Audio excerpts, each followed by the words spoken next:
What is going on, people? It's Matt from Liquid Loans, and in this one we're going to be getting into stablecoin yields and how you can get some nice returns on your dry powder. So with no further ado, let's go.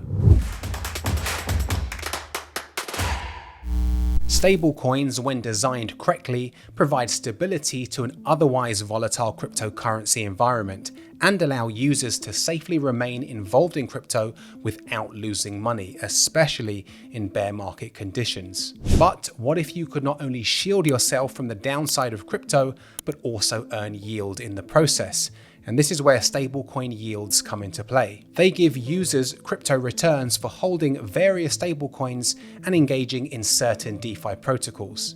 Yield farming your stablecoins can be profitable or catastrophic, depending on which stablecoin you hold or which protocol you interact with. But first, let's find out what a stablecoin really is. Stablecoins are tokens whose value is tightly correlated to another more price-stable asset through various peg mechanisms. The four most common types are fiat-backed, commodity-backed, crypto-backed, and algorithmic stablecoins. And in this one, we'll focus primarily on fiat-backed and the algorithmic variations. Fiat-backed stablecoins are tokens whose value is backed, hopefully, one for one or more by a fiat currency. The most prominent examples of fiat-backed stablecoins are USDC and USDT. These work because, in theory, if you have one USDC or one USDT, you can always take it to their vault and redeem it for $1. This redemption function is what holds people's confidence in each token maintaining $1 in value. Algorithmic stablecoins use smart contracts and algorithms to manage the token supply based upon market conditions at the time. These types of stablecoins can be done correctly, USDL and LUSD being a case in point, and they can be done incorrectly, as we saw with Luna's UST in May of 2022. Yield farming stablecoins is exactly how it sounds. It's the process of earning yield for holding or deploying your stablecoins in certain protocols.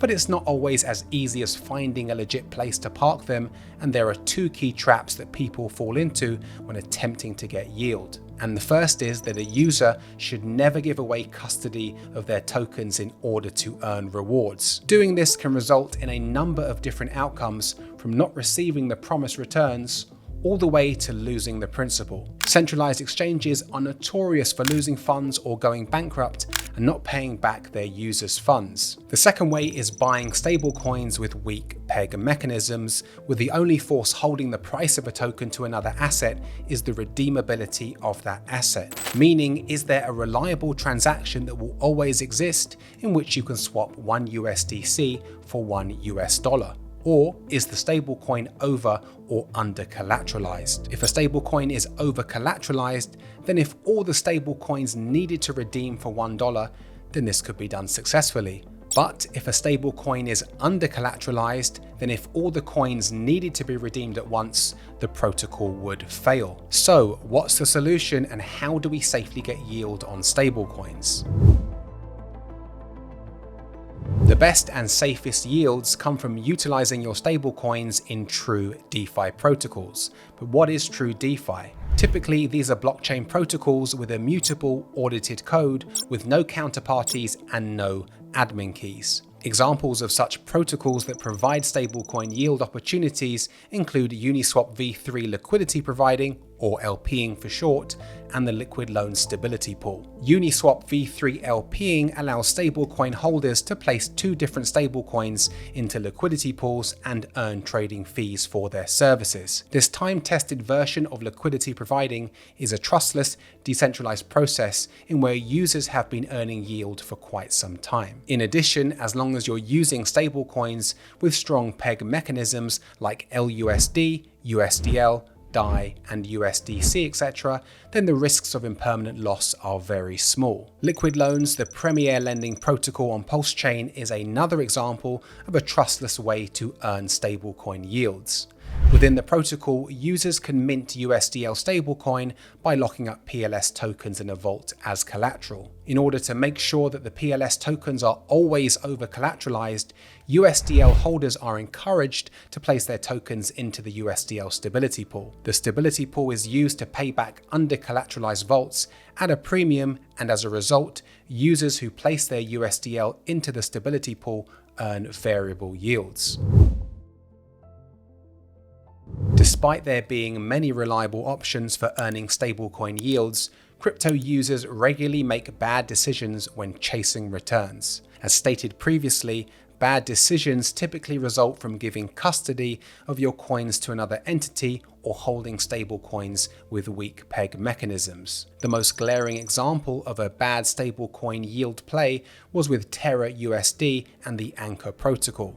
It was a poorly designed algorithmic stablecoin with around just 10% of it backed by any collateral. Anchor Protocol was offering 20% yield on the UST stablecoin until suddenly it announced a severe cutback on the returns it offered and reduced the demand for the stablecoin dramatically. When users went to redeem their UST for the underlying collateral, Luna, there was not enough value and the protocol collapsed into a death spiral. Another glaring and recent example of a bad stablecoin yield play was Celsius.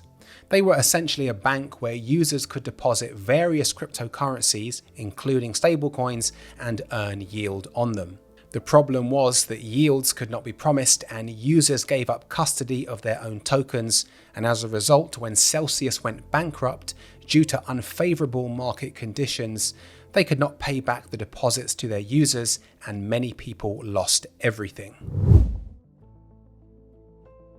So, to sum it up, stablecoins are tokens whose value is tightly correlated to another more price-stable asset through various peg mechanisms.